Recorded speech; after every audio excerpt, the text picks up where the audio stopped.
আপনাদের আজকে অভিনেত্রী সন্ধ্যা রায় সম্বন্ধে একটা চমকপ্রদ খবর দেব। এটা সেই 1960 সালের কথা। তখনও সন্ধ্যা রায়ের সঙ্গে তরুণ মজুমদারের বিয়ে হয়নি। সেই সময় সন্ধ্যা রায় পরিচালক অরবিন্দ মুখোপাধ্যায়ের আহ্বান ছবির আউটডোর শুটিং করবার জন্য রানাঘাট গিয়েছিলেন।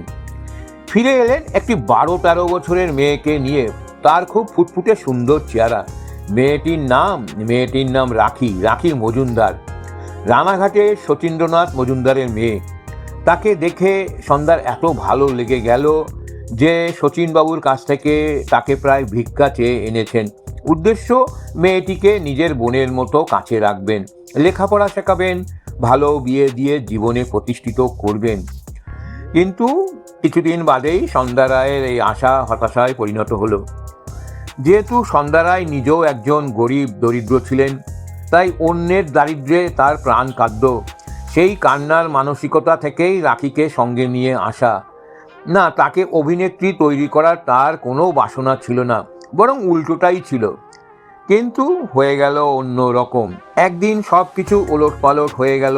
কয়েক বছর পরে রাখি একদিন বাড়ি থেকে পালালো কার সঙ্গে বলুন তো? পালালো অজয় বিশ্বাসের সঙ্গে। অজয় বিশ্বাস তখন উল্টোরাত পত্রিকার সাংবাদিক এবং ফটোগ্রাফার। পরে অবশ্য চলচ্চিত্র পরিচালক হয়েছিল। ওর পরিচালিত হিন্দিতে সমঝোতা এবং বাংলায় প্রথম প্রেম সিনেমা হয়েছিল। যাই হোক, সন্ধ্যা রায়কে না জানিয়ে অজয় বিশ্বাস রাখিকে বিয়ে করলো।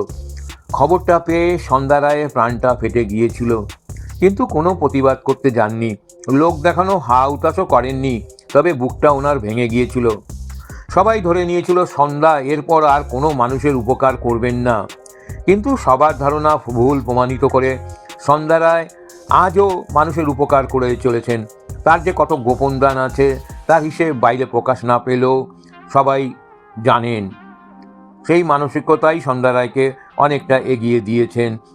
আপনারা এতক্ষণ আমার গল্পটি শুনলেন। পরবর্তীতে এইরকমই আকর্ষণীয় অনেক গল্প নিয়ে আসবো এবং আপনারা চ্যানেলটি সাবস্ক্রাইব করে দেবেন।